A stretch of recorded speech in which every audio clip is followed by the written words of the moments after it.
لیکن حرام کاری اس یتیم کے مال میں نہ کرو۔ رسول اللہ صلی اللہ علیہ وسلم فرماتے ہیں جو یتیم کا مال کھاتا ہے وہ اپنے پیٹ میں جہنم کی آگ بھرتا ہے۔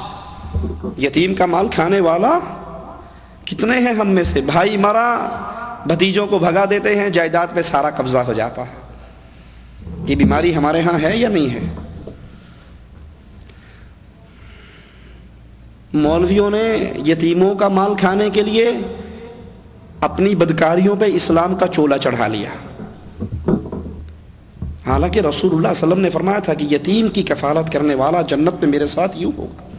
یتیموں کے ساتھ اچھے سلوک کا حکم دیا گیا، یتیموں کو پیار کرنے کا حکم دیا گیا، ان سے محبت کرنے کا حکم۔ اور ہمارے یہاں کیا ہوتا ہے؟ باپ مرا، مولوی صاحب رومال سنبھال کے پہنچ گیا، السلام علیکم، تیرا ابا مر گیا؟ آہو جی مولوی صاحب مر گیا، پہلے دن دی ختم دی دیگ چڑھا دے، چلو دیگ چڑھاؤ، پہلے دن کا ختم دلواؤ، دوسرے دن کا ختم، تیسرے دن کا ختم، 7ویں کا ختم، 9ویں کا ختم، 10ویں کا ختم، 20ویں کا ختم، 40ویں کا ختم، پھر قل، پھر برسی۔ اللہ کرے گا انہیں کوئی اور مر جائے گا، میرا دھندا چلتا رہے گا۔ اللہ کے نبی علیہ السلام کا فرمان کیا ہے؟ جو مر جائے تم پڑوسیوں کا حق ہے، وہ تو بیچارے غم میں ہیں، تم کچھ پکا کر ان کے گھر میں بھیجو، تم انہیں کچھ کھلاؤ، تم ان کا غم بٹواؤ۔ ادھر باپ مر جاتا ہے، ادھر یتیم دیگ والے کو بلانے چلے جاتے ہیں، مولوی صاحب نے کہا ہے ختم پڑھنا ہے، مولوی صاحب نے کہا ہے تیسرے دن کا ختم، گٹھلیوں کے اوپر آیت کریمہ کا ورد کرنا ہے، اور کرنے والے 100 درویش آئیں گے، ان سب کو کھانا کھلانا ہے۔ ریاض میں ایک جگہ میں جمعے کا خطبہ دیا کرتا تھا، میرے پاس ایک بنگلہ دیش کا ایک ساتھی آیا، واللہ مسجد میں کھڑے ہو کر اس کا واقعہ آپ کو سناتا ہوں، مولوی کس طرح یتیموں کا مال کھاتے ہیں۔ وہ کہا حضرت میں 500-400 بیچارہ مزدور آدمی بنگلہ دیش سے گیا، میرے ابا جان فوت ہو چکے تھے، 3 مولوی بنگالی میرے گھر آ گئے، کہنے لگے تیرا ابا مر گیا؟ میں نے کہا جی مر گیا۔ کہا تجھے پتا ہے وہ نماز نہیں پڑھتا تھا؟ میں نے کہا جی مجبوری، میں تو سمجھایا کرتا تھا، نہیں پڑھی تو کیا کروں؟ کہا تجھے پتا ہے وہ جہنم میں جل رہا ہے؟ میں نے کہا ٹھیک ہے بے نماز نہیں تھا تو جہنم میں جلے گا، میں کیا کر سکتا ہوں؟ کہا بے وقوف، تو اس کو جہنم سے نکال کے جنت میں بھیج سکتا ہے۔ میں نے کہا مولوی صاحب میرے لیے کیا حکم ہے، میں کروں گا، مجھے بتاؤ میرا ابا جہنم سے کیسے بچ سکتا ہے؟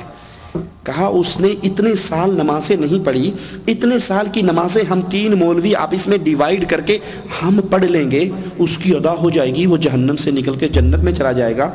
کہا مولوی صاحب بڑی مہربانی۔ کہا نہیں سوکیج نہیں کم ہونا، 27,000 ٹکا ہم لیں گے، اگر تم 27,000 ٹکا 9,000 ایک مولوی کو آئے گا دے دو تو تمہارا باپ جہنم سے نکل کے جنت میں جا سکتا ہے۔ کہا مولوی صاحب میں 2 سال کی چھٹی کے بعد کچھ اتنے ہی پیسے بچا کر لے گیا تھا، میں نے ان مولویوں کو دے دیے، اب آپ مجھے مسئلہ بتاؤ ہمارا باپ جنت میں چلا گیا ہوگا؟ واللہ بتا رہا ہوں مسجد میں کھڑے ہو کر۔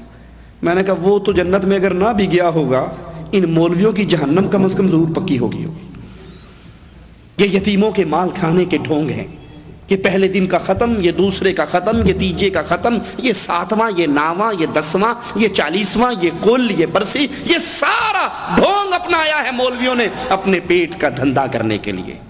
یتیموں کا مال کھانا حرام ہے۔ بھائی مر جائے تو اس کی اولاد کو اس کی وراثت سے محروم نہ کرو، جتنا وراثت سے محروم کرو گے، یتیم کا جتنا مال کھاؤ گے، وہ تمہارے پیٹ میں مال نہیں جہنم کی آگ جائے گی۔ نہ اس کا نام اسلام کا نام لے کے ان غریبوں کا مال کھاؤ، اور نہ قبضہ کر کے اس کا مال کھاؤ، بلکہ یتیم کی کفالت کرو۔ آج اللہ نے ان کو یتیم کر دیا، کیا کل کو اللہ تیرے بچوں کو یتیم نہیں کر سکتا؟ تو اللہ سے لکھوا کر آیا، تو نے 100 سال سے پہلے نہیں مرنا، وہ تو جس کو چاہے جب چاہے اٹھا لے۔ یتیموں کے ساتھ محبت کرو، پیار کرو۔ دل جو گناہوں سے سخت ہو جاتے ہیں وہ یتیموں سے پیار کرنے کی وجہ سے ان دلوں میں نرمی آتی ہے۔ وَأَوْفُوا الْكَيْلَ وَالْمِيزَانَ بِالْقِسْطِ، ناپ تول پورا پورا کرو۔ پچھلی امتوں کی بربادی کا ایک سبب یہی ناپ تول کی کمی تھی، جب لیتے ناپتے اور تولتے پورا، اور جب دیتے ڈنڈی مار کے دیتے۔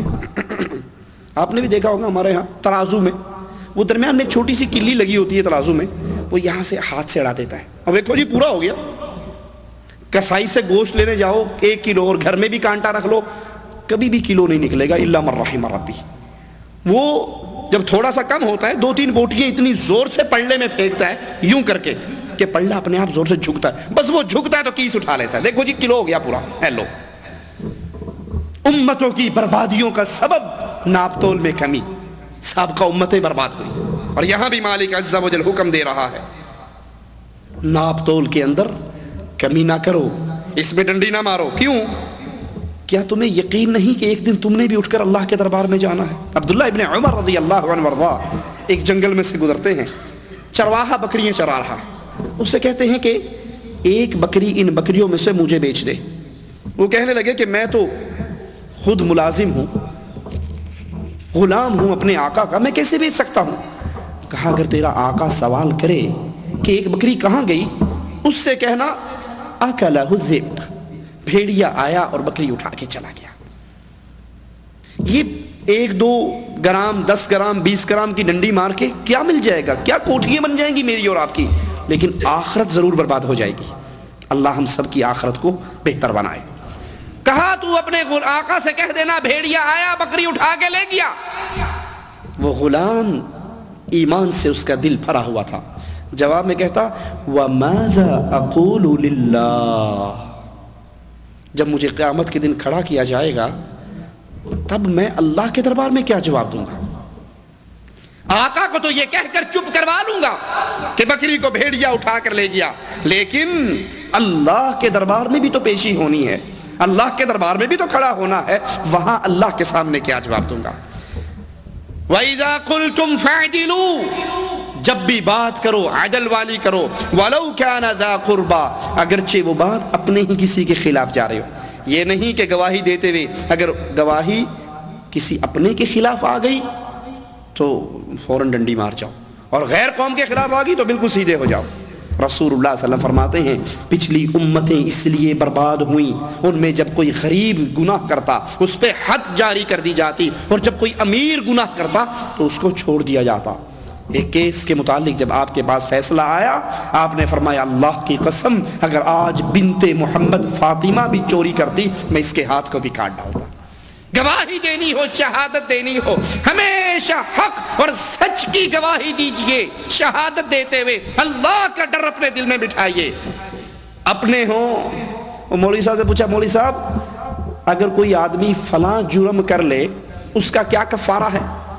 تو حل سمجھتے ہو نا آپ، جو بیل کے پیچھے لکڑی باندھ کے زمینوں میں پرانے انداز پہ کاشتکاری ہوتی تھی اسے حل کہتے تھے. کہنے لگا حل کو کھڑا کر لو اور اس کے سائیڈوں پہ روٹیاں پکا پکا کے رکھتے جاؤ، جب سارا حل اس میں ڈوب جائے تو یہ ساری روٹیاں فقیروں میں تقسیم کر دو. اس نے کہا اچھا مولوی صاحب اس گناہ میں آپ کا بیٹا بھی شامل ہے؟ کہتا اچھا، کہتا ہاں. کہتا حل نو لمحہ پالو تے دے اوتے روٹیاں رکھنے لگ جاؤ، جنہیں چھپ جے وہ بن دے. جب پتہ لگا میرا بیٹا بھی اس گناہ میں شامل ہے تو کہا کھڑا کرنے کی بجائے لمبا ڈال لو، اس کے اوپر روٹیاں رکھتے رہو، جتنی 15-20 روٹیوں سے بھر جائے گا اس کو. کبھی بھی گواہی دیتے ہوئے یہ نہ دیکھیے میرے سامنے میرا بھائی ہے، عزیز ہے، دوست ہے، دوستی خراب ہو جائے گی. آپ دوستی خرابی کی بچت کے لیے جھوٹ بول جاؤ گے، کہیں اس کی وجہ سے آپ کی اور اللہ کی دوستی خراب نہ ہو جائے. تو مالک حکم دے رہا ہے وَإِذَا قُلْتُمْ، جب بھی بات کرو، جب بھی فیصلہ تمہارے پاس آئے تو فوراً فَاعْدِلُوا، عدل والی بات کرو. وَلَوْ كَانَ ذَا قُرْبَى، اگرچہ یہ فیصلہ کسی قریبی کے خلاف کیوں نہ جاتا ہو. وَبِعَهْدِ اللَّهِ أَوْفُوا، اللہ کے وعدے کو پورا کرو، اللہ کے ساتھ کیے ہوئے عہدوں کو پورا کرو. اللہ کے نام پہ کوئی عہد کر لو اس کو بھی پورا کرو. آپ سے اور مجھ سے ایک عہد میرے اللہ عز و جل نے لیا ہے عالم ارواح کے اندر. قرآن حکیم خبر دیتا ہے عالم ارواح میں اللہ نے سب سے عہد لیا. پوچھا الستو بربکم، الستو بربکم، کیا میں تمہارا رب نہیں ہوں؟ قالوا بلا شہدنا، سب نے گواہی دے کر کہا کہ اللہ تو ہمارا رب ہے.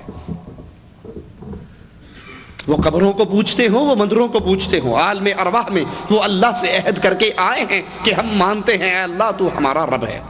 مالک نے کہا پھر 2 بہانے قیامت کے دن میں نہیں سنوں گا. 2 بہانے قیامت کے دن اللہ نہیں سنے گا. کون کون سے؟ پہلا بہانہ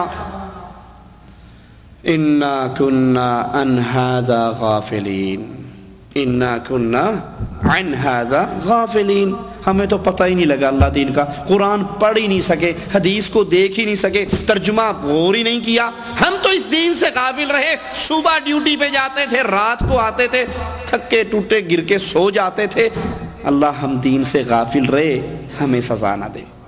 کیا خیال ہے ہم میں سے کتنوں کا یہ بہانہ ہے کہ ہمیں ٹائم ہی نہیں ملتا؟ ایک نماز جو ہم دن میں 5 مرتبہ پڑھتے ہیں، میں اپنے نفس سے پوچھوں، آپ اپنے دل سے پوچھئے، ہم میں سے کتنے ہیں جنہوں نے اپنی آنکھوں سے صحیح بخاری صحیح مسلم کھول کر رسول اللہ کی نماز کا طریقہ، کتنے ہیں؟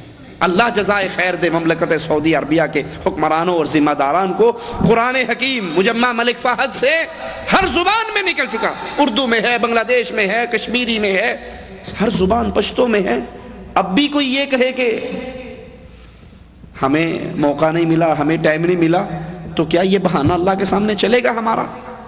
دوسری بات، وجدنا علیہ آباءنا، ہمارا جرم کیا ہے؟ ہمیں جو ہمارے ماں باپ نے سکھایا، جو ان کو کرتے دیکھا، وہی ہم نے کیا۔ اللہ کہتا ہے یہ 2 بہانے قیامت کے دن قبول نہیں ہوں گے۔